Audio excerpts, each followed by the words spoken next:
మీరు ప్రస్తుతానికి ఏం చేస్తున్నారు? నేను యాక్చువల్గా ఒక ప్రాజెక్ట్ మీద వర్క్ చేస్తున్నాను. స్క్రిప్ట్ ఒకటి ఫైనలైజ్ అవుతుంది. ప్రీ ప్రొడక్షన్ స్టేజ్లో ఉంది అది ఇప్పుడు. అండ్ దీనికి ముందు నేను ఒక ఐస్టోరేజ్ అనే కంపెనీలో, ప్రైవేట్ కంపెనీలో జాబ్ చేశాను. దానికంటే ముందు ఫోటోగ్రఫీ చేశాను. నేను ప్రోడక్ట్ ఫోటోగ్రఫీ అవి చేశాను. సో ఇప్పుడు నా జర్నీ, నేను జాబ్ వదిలేసి then I'm into this ఇండస్ట్రీలో. Industry, anything in industry. Okay. నాన్నగారు ఉన్నప్పుడే మీరు సినిమాలు చూడడము, షూటింగ్కి వెళ్ళడము, లేకపోతే యాక్ట్ చేయడం లాంటివి ఏమైనా జరిగాయా? యాక్టింగ్ ఎప్పుడు లేదు, బట్ ఆయనతో ట్రావెల్ చేసింది ఉంది. ఇండస్ట్రీకి వెళ్ళడము, షూటింగ్ లొకేషన్స్కి వెళ్ళడము. అవుట్ ఆఫ్ కంట్రీ వెళ్ళినప్పుడు చాలా తక్కువ, చెప్పాలంటే అసలు లేదు.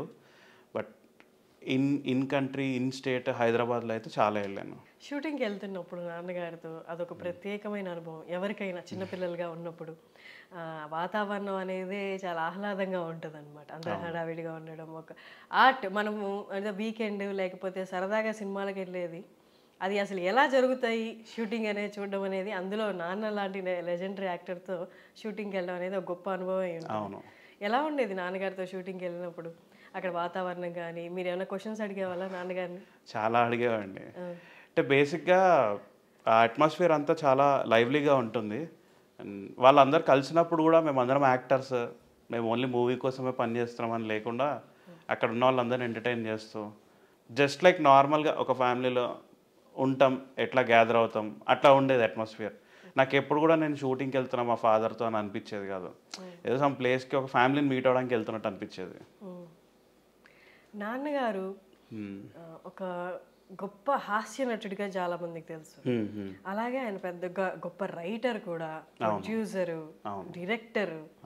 నాన్నగారికి లేని టాలెంట్ అంటూ లేదు. అండ్ ముఖ్యంగా వారి హాస్య నటుడిగా అందరూ గుర్తిస్తారు కాబట్టి వారి వే ఆఫ్ యాక్టింగ్ కూడా ఎక్కడ యాక్ట్ చేస్తున్నట్టు ఉండదు. వారి సినిమాల్లో చూసుకుంటే ఈయన అక్కడికక్కడికి మాట్లాడుతున్నారా, లేకపోతే ఇది ఒక పర్టికులర్ సీన్ అన్నది కూడా అర్థం కాదు. మీకు చూస్తుంటారా నాన్నగారి సినిమాలన్నీ ఇప్పుడు? ఎప్పుడైనా ఫ్రెండ్స్ అందరం గ్యాదర్ అయినా, ఇంట్లో బోర్ కొట్టినా కూడా ఈ మధ్యలో అందరు జబర్దస్త్ చూస్తారు, కానీ నేనైతే తక్కువ. ఎప్పుడు సమ్ రేర్ సినారియోస్లో చూస్తుంటా, కానీ ఎక్కువగా మా ఫాదర్ది, వాళ్ళ బ్యాచ్ కామెడీ సీన్స్ ఎక్కువ చూస్తుంటాం. మా ఫాదర్ది కూడా చూస్తుంటాం. మీమ్స్లో కూడా బాగా రోజు చూస్తుంటాం ఇన్స్టాగ్రామ్లో. రీసెంట్గా నా కొడుకుది, అంటే వాడు రీసెంట్గానే పుట్టాడు. సో 2 months అయింది. సో ఎవ్రీ మంత్కి అదే డేట్కి బర్త్డే చేయాలని నా వైఫ్ అడిగితే సరే అని చెప్పి చేస్తున్నాము. 2nd month బర్త్డే అట్లాగే ఫొటోస్ తీసి నార్మల్గా అప్లోడ్ చేసుకుంటే, నాకు తెలిసిన మీమర్ ఉన్నాడు ఒక అన్న, ఆయన ఉండి నాతో ఆల్రెడీ అన్నాడు, రవి నేను ఇట్లా మీ కొడుకు మీద మీమ్ చేద్దాం అనుకుంటున్నా, మీ ఫాదర్ని యూజ్ చేసుకొని. అంటే అదేంటన్నా అన్న, కొత్తగా ఉంటుంది అన్నాడు. సరే చేయండి అని చెప్పా. చేస్తే వాడేమో బెడ్ మీద పడుకొని, వాడి ఫోటోషూట్ చేశాను నేను, చేసి అప్లోడ్ చేసిన తర్వాత అది తీసుకొని ఆయన దాన్ని కొలాజ్ చేసి హ్యాపీ బర్త్డే తాత అని లాస్ట్ మంత్ మా డాడీకి వాడు విష్ చేస్తున్నట్టు, సెప్టెంబర్ 20. అయితే oh my lovely grandson అని చెప్పి మా డాడీ రిసీవ్ చేసుకుంటున్నట్టు అట్లా ఉండింది. చాలామంది లేట్ యాక్టర్స్ నాన్నగారు లాగా కమెడియన్స్ అని చెప్పాలి, వాళ్ళు లేకపోయినా ఈ జనరేషన్స్లో మీరు అన్నట్టు ఈ జిఫ్ఫల్ ఫార్మాట్లో, మీమ్స్ ఫార్మాట్లో, అంటే మొన్న బ్రహ్మానందం గారు కూడా అన్నారనమాట, జనరేషన్స్కి యాక్టింగ్ మారింది, ఇండస్ట్రీ మారింది, ఫార్మాట్లు మారాయి. ఇప్పుడున్న జనరేషన్లో ఈ మీమ్స్ అనేవి, జిఫ్లు అనేవి చాలా కొత్త ఫార్మాట్. అండ్ సినిమాలు, సీరియల్స్, యూట్యూబ్ల కంటే రెగ్యులర్గా కనిపిస్తున్నాం మేము. ఇది ఒక గొప్ప ఆపర్చునిటీలా చూడాలి, దీన్ని మేమేమి దాన్ని వ్యతిరేకించడం లేదని కూడా చెప్పాము. ఇట్లా మీకేమనిపిస్తుంది నాన్నగారు జిఫ్లు చూసినప్పుడు? ఇన్ఫ్యాక్ట్ యాక్చువల్గా ఇప్పుడు చాలామంది జనరేషన్కి మా ఫాదర్ ఆయన ఎవరో అనేది చూస్తే తెలుసు, కానీ ఆయన పేరు తెలీదు. సో వాళ్ళందరికి కూడా తెలిసినట్టు అవుతుంది. అండ్ జనరేషన్స్ మేము క్యారీ ఫార్వర్డ్ చేయకుండా వాళ్ళు కూడా క్యారీ ఫార్వర్డ్ చేసినట్టు అవుతుంది. అది వాళ్ళు చెప్పుకోవడము, కొంతమందికి నిజంగా తెలీదు, పేరు మా డాడీ పేరు నోట్న పలకదు వాళ్ళకి. అట్లాంటి వాళ్ళు కూడా అరే ఈయన ఇక్కడ చూసాం రా, అరే అవునరా, ఇట్లా వాళ్ళు గుర్తు తెచ్చుకుంటూ ఉంటారు. రీసెంట్గా నేను మా ఫ్రెండ్స్ ఒక నార్మల్గా కెఫేలో హ్యాంగ్ అవుట్ అవుతుంటే పక్కన ఫ్రెండ్స్ అందరూ మాట్లాడుకుంటున్నారు, బ్యాచ్ అందరు మాట్లాడుకుంటూ, అంటే జనరల్గా మనం మాట్లాడుకున్నా అరే సునీల్ బాగా చేశాడు, ఎంఎస్ నారాయణ బాగా చేశాడు అని ఫన్నీగా మాట్లాడుకుంటాం. మా ఫాదర్ పేరు వచ్చి అరే ఆడు కూడా బాగా చేశాడు అని, కానీ ఒక సెకండ్ కోపం వచ్చింది.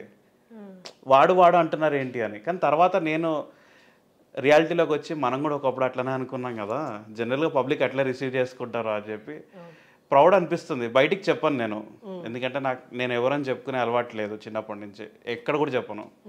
నా కంపెనీలో జాయిన్ అయినప్పుడు, నేను వర్క్ చేసిన కంపెనీలో కూడా జాయిన్ అయినప్పుడు తెలియదు వాళ్ళకి.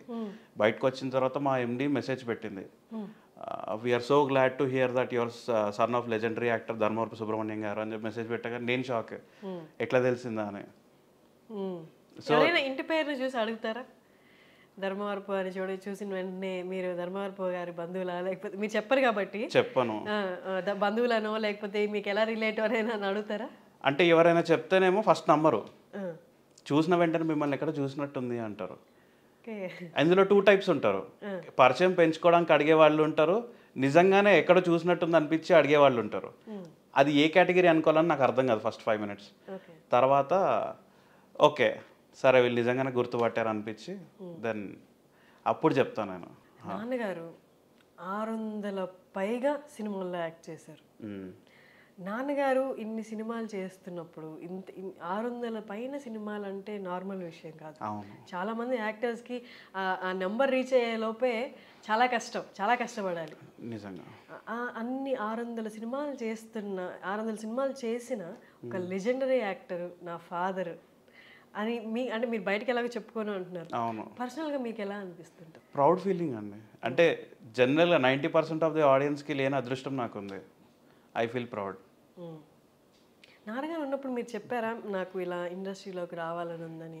లేదు, నేను ఎక్స్ప్రెస్ చేయలేదు. రీజన్ బీయింగ్ నేను అప్పుడు స్టేట్ లెవెల్ క్రికెట్ ఆడేవాడిని, అండర్ 16 వరకు ఆడాను. సో నాకు వేరే అవకేషన్స్ ఏం లేకుండా దాంట్లోనే ఉండాలనుకున్నాను.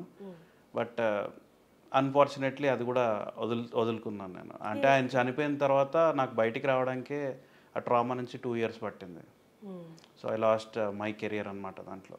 నాన్నగారితో సన్ అంటే చాలా క్లోజ్ బాండింగ్ ఉంటుంది, బట్ మీరు అన్నట్టు 2 years ఆఫ్ టైం పట్టింది నాకు బయటికి రావడానికి అని. అంటే ఒక్కసారి మీ బాండింగ్ గురించి చెప్తారా? చాలా డెప్త్ ఉంటుంది బాండింగ్. అంటే ఆయన ఎక్కడున్నా ఫస్ట్ మదర్కి ఫోన్ చేసి వీడు ఏం చేస్తున్నాడు, ఎక్కడున్నాడు, తిన్నాడా లేడా, మదర్ని కూడా అడగరు నువ్వేం చేస్తున్నాడు, ఫస్ట్ ఫోన్ అయితే కానీ వాడు ఎక్కడున్నాడు అంటారు. అంత డీప్ బాండింగ్ ఉండేది కాబట్టే నాకు అంత టైం పట్టింది. బట్ నేను బయటికి అట్లా కనిపించేవాడిని కాదు, నేను ఆ ట్రామాలో ఉన్నాను. బికాజ్ నా పెయిన్ ఏంటో నాకు తెలుసు, నాకు అవతల వాళ్ళకి తెలియాల్సిన అవసరం లేదని నాకు అనిపించింది. ఎందుకంటే నేను బయటికి రావడం నాకు important. But I managed my self to come out of that. And regular లైఫ్లోకి వచ్చేసరికి ఇట్ టుక్ 2 years. బట్ ఆ వయసులో చిన్న వయసే 19 years. 19 years అంటే ఇంకా అప్పుడు బయటకు వచ్చి ప్రపంచం డిగ్రీ ఫస్ట్ ఇయర్ స్టిల్ అంత పెయిన్ని లాస్ని బేర్ చేసేంత, ఆ పెయిన్ని హ్యాండిల్ చేసేంత మెచ్యూరిటీ అయితే నేను వచ్చి ఉండదు నాకు. లేదు, దానికి రీజన్ సొంత ఫాదర్. యా, ఎలా మీరే ఎలా కోపప్ చేసుకున్నారు ఆ పెయిన్, దాని నుంచి ఎలా బయటికి రాగలిగారు? అమ్మతో ఏమైనా షేర్ చేసుకున్నారా? ఎగ్జాక్ట్లీ, మా మదరే రీజన్ నేను బయటికి రావడానికి, స్టేబుల్గా ఉండడానికి. మా ఫాదర్ కూడా టఫ్ టైమ్స్ నుంచి ఆయన స్టేబుల్గా ఉండి మూవీస్లో బాగా పర్ఫామ్ చేయడానికి మెయిన్ మా మదరే. మా మదర్ కనుక లేకపోయింటే మా ఫాదర్ అంత సక్సెస్ఫుల్ అయ్యేవాళ్ళు కాదు. ఇది హైలైట్ చేసి రాసుకోవచ్చు.